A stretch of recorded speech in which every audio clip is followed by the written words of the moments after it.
جب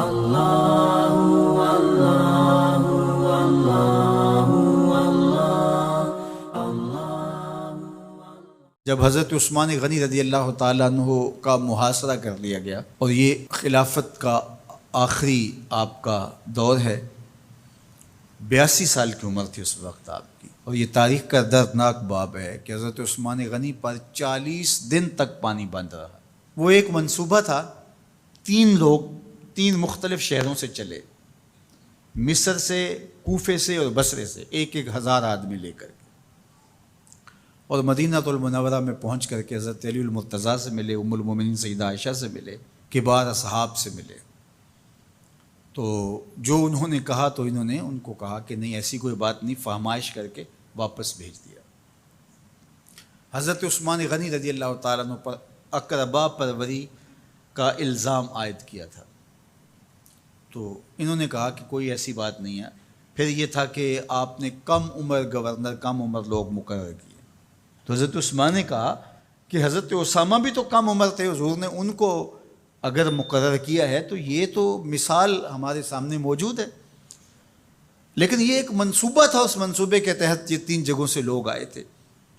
وہ 3 دن کی مسافت کے بعد پھر تینوں واپس آ گئے، تو یہ ایک سوالیہ نشان ہے کہ تینوں کیوں واپس آ گئے، کوئی ایک تو نہ آتا نا۔ تو یہ سب طے شدہ منصوبہ تھا، اور پھر انہوں نے مدینہ المنورہ کو گھیر لیا، اور جس طرح سے بلوائیوں نے حالات پیدا کر دیے۔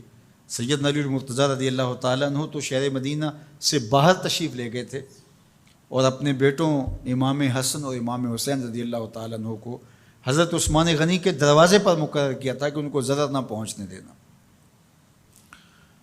اب 700 صحابہ اجازت طلب کر رہے ہیں کہ آپ ان بلوائیوں سے نپٹنے کا میں جو ہے وہ اجازت نامہ مرحمت کریں، اور بہت سارے لوگ تو حج پہ جا چکے ہیں۔ 18 ذی الحج کا واقعہ ہے جب آپ کی شہادت ہوتی ہے، تو وہ حج پہ جا چکے ہیں، تو جو یہاں موجود ہیں وہ اجازت طلب کر رہے ہیں۔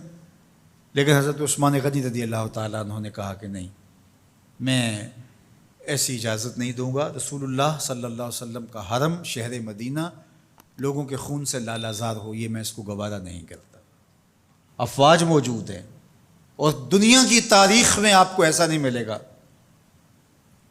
کہ اتنی بڑی حکومت کسی کے پاس ہو اور وہ خود گھیر لیا جائے، اس کا پانی بھی بند ہو جائے، اور وہ حکم دے کہ نہیں، میرے لیے آپ ایک قطرہ بھی خون نہیں بہائیں گے۔ بلکہ آپ کے غلاموں نے جب تلواریں اٹھا لی تو آپ نے فرمایا کہ میرا حکم ہے کہ تم تلواریں نیچے رکھو، بلکہ میں تمہیں یہ آفر دیتا ہوں کہ جو غلام لڑے گا نہیں اور یہ میرے سے عہد کرتا ہے وہ آزاد ہے۔ حضرت ابو ہریرہ رضی اللہ تعالیٰ عنہ، حالانکہ یہ پڑھنے پڑھانے والے لوگ تھے، تعلیم و تعلم سے ان کا تعلق تھا، لیکن وہ بھی تلوار لے کے حضرت عثمان غنی کے دفاع میں آ گئے۔ لیکن حضرت ابو ہریرہ رضی اللہ تعالیٰ عنہ کو بھی حضرت عثمان غنی روک دیتے۔ مالک بن اشتر کہنے لگا کہ ہم آپ کی دستبرداری کے خواہاں ہیں، آپ خلافت سے دستبرداری اختیار کر لیجئے۔ تو حضور علیہ الصلوۃ والسلام کے اس جانثار صحابی نے، حضرت عثمان غنی نے فرمایا یہ نہیں ہو سکتا۔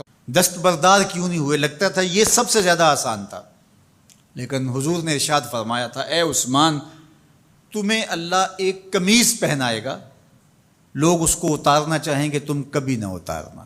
تو اس سے مراد خلافت کی قمیض ہے، اور ان کی شہادت کی خبر بھی اللہ کے محبوب علیہ السلام نے دی تھی، اور اگر آپ دستبردار ہو جاتے تو یہ ایک کھلونا بن جاتا، بازیچہ بن جاتی خلافت۔ چند آدمیوں کے پریشر سے خلافت سے دستبرداری کرنا پڑتی۔ اچھا، ایک یہ سوال بھی پیدا ہوتا ہے، چند باغی تھے، ان کو کس طرح کچل دیا جاتا؟ لیکن حضرت عثمان غنی یہ نہیں چاہتے تھے۔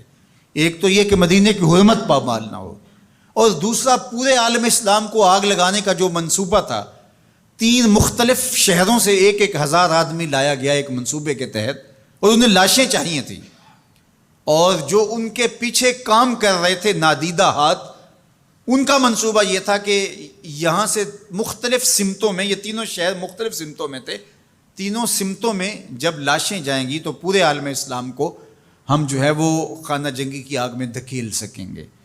تو حضرت عثمان غنی ان سازشوں سے آگاہ تھے، تو سب سے اہون اور آسان یہ تھا کہ قربانی پیش کر دی جائے، اور پھر انہوں نے سن بھی رکھا تھا کہ 2 شہید ہیں، شہید تو انہوں نے بہرحال ہونا ہے، تو لہٰذا میں خلافت سے دستبردار بھی نہیں ہوں گا اور شہر مدینہ کی حرمت بھی پامال نہیں ہونے دوں گا۔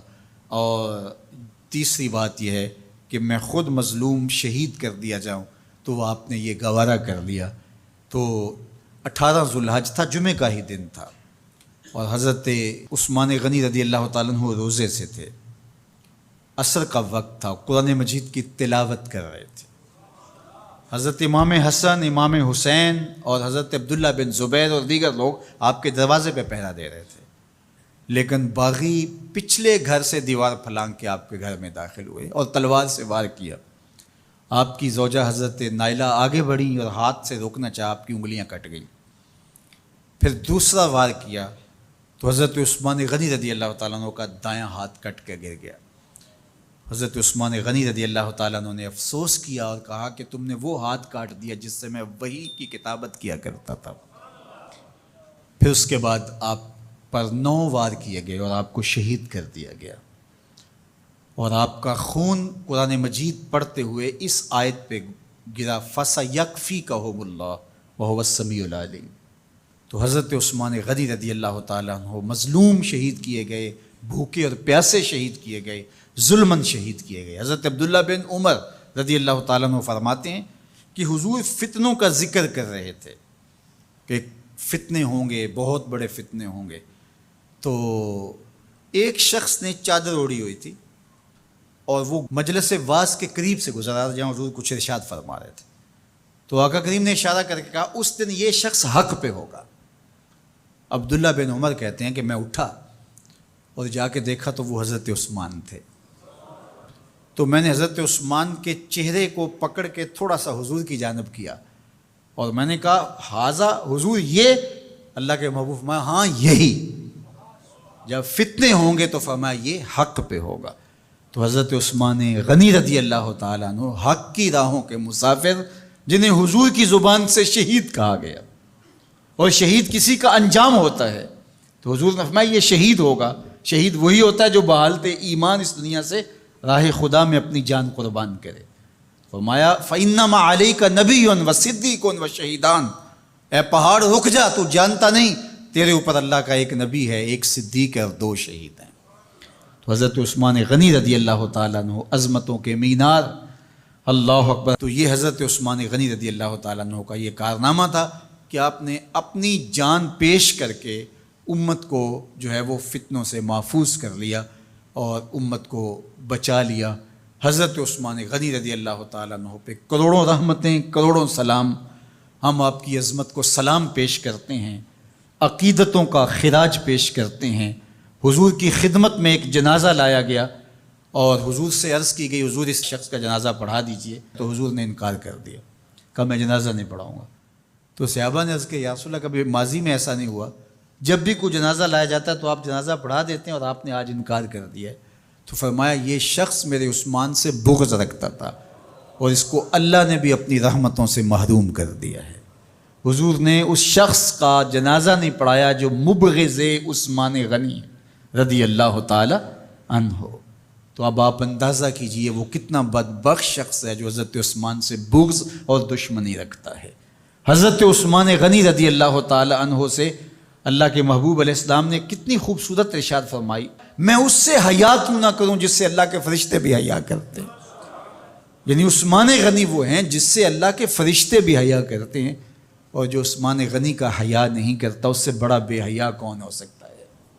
حاکم نے مستدرک کے اندر روایت ذکر کی ہے کہ بہت سارے صحابہ حضور کی بہت ساری خوبیوں کے مظہر تھے، اور سب سے زیادہ حضور کے خلق کے مشابہ حضرت عثمان غنی رضی اللہ تعالیٰ، اور خلق میں سب سے اونچا درجہ حیا کا ہوتا ہے۔ تو حضرت عثمان غنی رضی اللہ تعالیٰ عنہ حیا کے اس مقام پہ فائز المرام تھے جو انہی کا مقصوم تھا۔ اللہ ہمیں حضور کے اہل بیت، حضور کے اصحاب، بلکہ حضور کے در کی مٹی کی تعظیم بھی نصیب کرے۔ اقبال نے کہا تھا خاک طیبہ از دو عالم خوش ترست، آن خنک شہرے کے آنجا دل برست۔